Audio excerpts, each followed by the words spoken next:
प्यारे दोस्तों,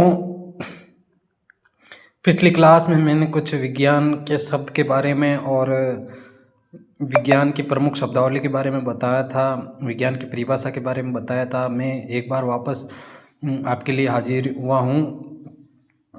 मेरी साइंस 143 की क्लास के अंदर मैं आपको छोटे से वीडियो के अंदर बताऊंगा कि जो आपको प्रमुख शब्द बताए हैं मैंने, उसका विस्तार किस प्रकार से करता हूं मैं। आप ध्यान से सुनें, ध्यान से देखें और मेरे चैनल को सब्सक्राइब कर दें, लाइक कर दें, शेयर कर दें, कमेंट कर दें। ये जो भी आपको नॉलेज की बात बताने जा रहा हूँ वो आपके लिए बहुत ही फ़ायदेमंद होगी, क्योंकि ये मेरे अध्ययन और विश्लेषण से मैंने ये चीज़ लिखी है और आपको मैं बता रहा हूँ। विज्ञान के प्रमुख शब्दों की बात करें तो हम सबसे पहले बात करेंगे तत्व की। तत्व प्रकृति का शुद्धतम रूप तत्व कहलाता है। प्रकृति का जो भी शुद्धतम रूप है, जो सबसे पहले या शुद्ध, जिसमें किसी का कोई मिश्रण नहीं हो, वो शुद्ध है, वो ही तत्व कहलाता है। प्रकृति में 118 तत्व है। Nitrogen, carbon, potassium, sodium, sulphur आदि ये एकल होते हैं। मतलब इनमें किसी का कोई मिश्रण नहीं होता है, यानी कि तत्वों का मिश्रण नहीं पाया जाता है। दूसरा है हमारा परमाणु। परमाणु की सबसे पहले खोज जॉन डाल्टन ने की थी और कहा था, परमाणु की खोज सबसे पहले जॉन डाल्टन ने की थी। कहा था कि परमाणु अति सूक्ष्म कण है जिसे नख नाकों द्वारा नहीं देखा जा सकता। ये अंतिम कण है जो जिसे आसानी से नहीं तोड़ा जा सकता। ठीक है, तो परमाणु एक अति सूक्ष्म कण है जिसको और अधिक तोड़ा नहीं जा सकता। और मैं बता दूं, अति सूक्ष्म कण है जिसे और अधिक विभाजित नहीं किया जा सकता। इसका विस्तार हम अगली क्लासों में पढ़ते जाएंगे। तो अगला हमारा जो बिंदु रहेगा वो है अणु। परमाणु मिलकर एक निश्चित अनुपात में अणु का निर्माण करते हैं। इनका कुछ निश्चित अनुपात होता है और अनुपात के आधार पर अणु का निर्माण करते हैं। जैसे हाइड्रोजन का अणु, नाइट्रोजन का अणु, सोडियम का अणु, पोटेशियम का अणु। हालांकि ये मैंने 2-3 उदाहरण आपको लिखे हैं। पदार्थ, अगला हमारा बिंदु है पदार्थ। परमाणु, अणु, तत्व, यौगिक, संघटक, घटकों से पदार्थ का निर्माण होता है। जैसे मिट्टी, घास, रोटी, वायु, जल आदि पदार्थ हैं। आप कह सकते हो पदार्थ है जो परमाणु मिलकर पदार्थ का निर्माण करते हैं। एटम मिलकर के मैटर का निर्माण करते हैं। ठीक है, तो अगला है हमारे यौगिक। जटिल परमाणु, अणु, पदार्थ मिलकर यौगिक का निर्माण करते हैं। जैसे ग्लूकोज, यौगिक, जो ग्लूकोज है एक प्रकार का यौगिक है। जल का यौगिक है, सोडियम का यौगिक है, नमक एक प्रकार का यौगिक है। अगला है, जो भी जटिल पदार्थ होते हैं वो यौगिक की श्रेणी में आते हैं। यौगिक जिसके अणु को तोड़ने के बाद में, जिस पदार्थ को तोड़ने के बाद में उनसे असीम ऊर्जा प्राप्त होती है, यौगिक कहलाता है। ठीक है, इनसे बहुत ज़्यादा ऊर्जा की प्राप्ति होती है यौगिक से, और इनको आसानी से तोड़ा भी नहीं जा सकता है। अगला घटक, विभिन्न प्रकार के जटिल अणु, जटिल यौगिक मिलकर एकल जटिल पदार्थ का निर्माण करते हैं, जैसे जिसे असीम ऊर्जा प्राप्त होती है। जैसे कार्बोहाइड्रेट, जल, प्रोटीन, वसा, विटामिन, खनिज लवण, खाद्य रेशे, जल आदि मिलकर के घटक का निर्माण करते हैं। ये सब भोजन के घटक हैं।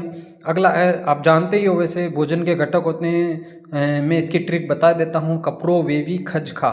कार्बोहाइड्रेट, प्रोटीन, वसा, विटामिन, खनिज लवण, जल, खाद्य रेशे, ये सब है जो भोजन के घटक हैं। और घटक एक प्रकार का मिश्रण होता है, लेकिन इसमें बहुत ही फायदेमंद, बहुत ही ऊर्जा वाले पदार्थ होते हैं। जैसे आप जानते हो भोजन के अंदर प्रोटीन होता है, विटामिन होता है, खनिज लवण होता है, जल होता है, खाद्य रेशे होते हैं। ठीक है, अगला है संघटक। घटकों के मिश्रण से संघटक बनता है, जैसे जिसे आसानी से अलग किया जा सकता है।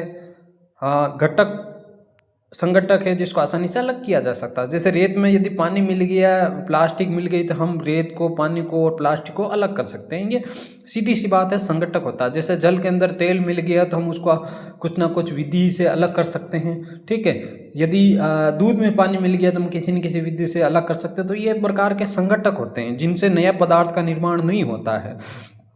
और घटकों से नए पदार्थ का निर्माण होता है, जबकि संघटकों से कोई नए पदार्थ का निर्माण नहीं होता है।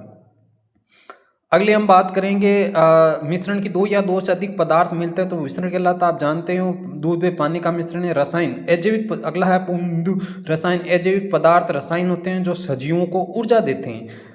अजैविक पदार्थ होते हैं जो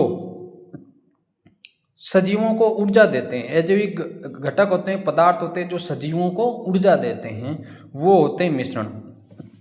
अगले बिंदु की बात करेंगे हम सजीव। वे सभी प्राणी या जीव जो श्वसन, पोषण, वृद्धि, जनन, गति, उत्सर्जन करते हैं वे सजीव कहलाते हैं।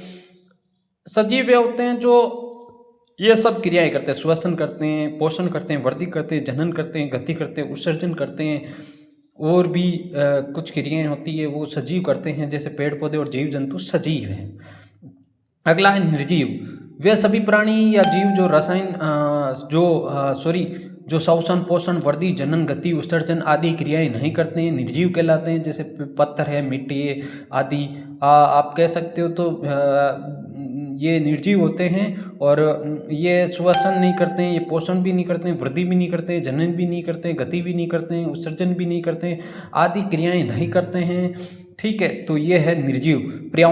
पर्यावरण की बात करेंगे। पर्यावरण शब्द का अर्थ होता है, या पर्यावरण शब्द का जो संधि विच्छेद होता है हिंदी के अंदर वो होता है परिधन आवरण। ठीक है, हमारे आसपास का वातावरण ही पर्यावरण कहलाता है, हमारे चारों ओर का वातावरण ही पर्यावरण कहलाता है, हमारे चारों ओर के जैविक तथा अजैविक घटकों का समूह ही पर्यावरण कहलाता है। जब हमारे आसपास के वातावरण में जैविक तथा अजैविक घटक सम्मिलित रूप से मिलकर के पर्यावरण का निर्माण करते हैं, जैसे हम अगली क्लास में पढ़ेंगे, जैसे पारिस्थितिकी तंत्र है जो जैविक तथा अजैविक घटकों का समूह होता है। क्या अगला मेरा क्वेश्चन है, क्या पेड़ पौधे सजीव है या निर्जीव है? इसका आंसर मैं खुद ही दे देता हूँ। अतः पेड़ पौधे सजीव है, ये हमारे समान क्रियाएं करते हैं। पेड़ पौधे सभी सजीव है।